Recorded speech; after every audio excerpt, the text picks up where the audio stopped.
Wayyiqra chapter 11.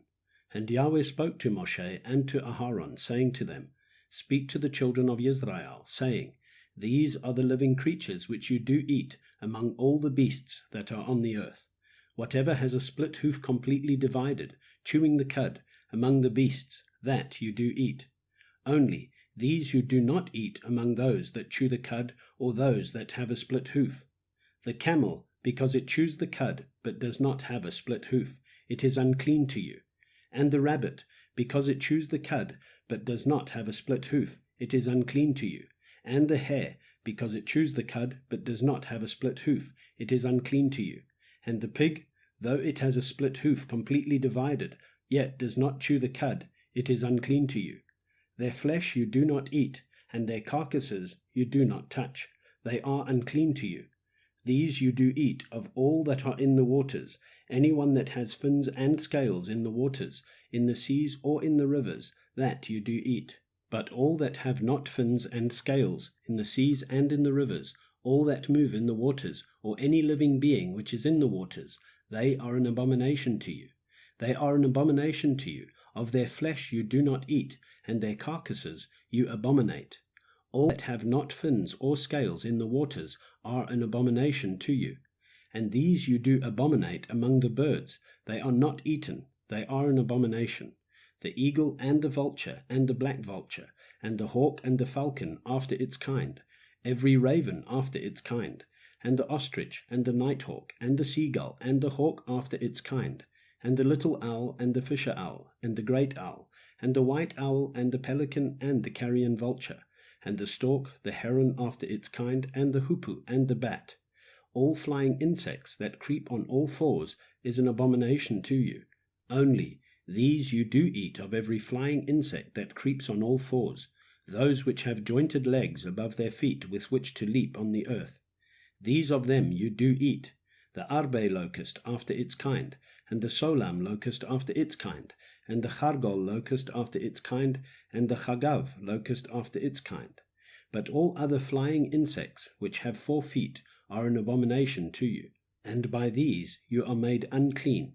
Anyone touching the carcass of any of them is unclean until evening, and anyone picking up part of the carcass of any of them has to wash his garments, and shall be unclean until evening.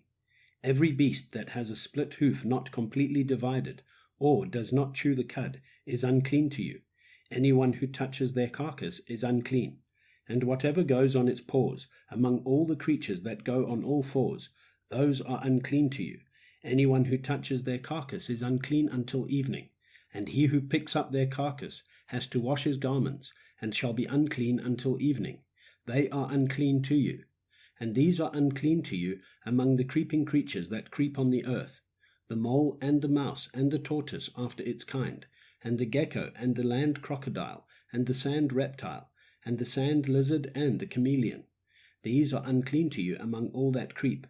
Anyone who touches them when they are dead becomes unclean until evening, and whatever of them in its dead state falls upon becomes unclean, whether it is any wooden object or garment or skin or sack, any object in which work is done. It is put in water, and it shall be unclean until evening, then it shall be clean. Any earthen vessel into which any of them falls, whatever is in it becomes unclean, and you break it. Any of the food which might be eaten, on which water comes, becomes unclean, and any drink which might be drunk from it becomes unclean. And on whatever any of their carcass falls, becomes unclean. An oven or cooking range, it is broken down. They are unclean, and are unclean to you. But a fountain or a well, a collection of water, is clean, but whatever touches their carcass is unclean. And when any of their carcass falls on any planting seed which is to be sown, it is clean. But when any water is put on the seed, and any part of any such carcass falls on it, it is unclean to you. And when any of the beasts which are yours for food dies, he who touches its carcass becomes unclean until evening. And he who eats of its carcass has to wash his garments, and shall be unclean until evening. And he who picks up its carcass has to wash his garments, and shall be unclean until evening. And every swarming creature, the one that swarms on the earth, is an abomination, it is not eaten. Whatever crawls on its stomach, and whatever goes on all fours, and whatever has many feet among all swarming creatures, the ones swarming on the earth, these you do not eat, for they are an abomination. Do not make yourselves abominable with any swarming creature, the one swarming, and do not make yourselves unclean with them, lest you be defiled by them. For I am Yahweh your Elohim, and you shall set yourselves apart, and you shall be set apart, for I am set apart. And do not defile yourselves with any swarming creature, the one creeping on the earth.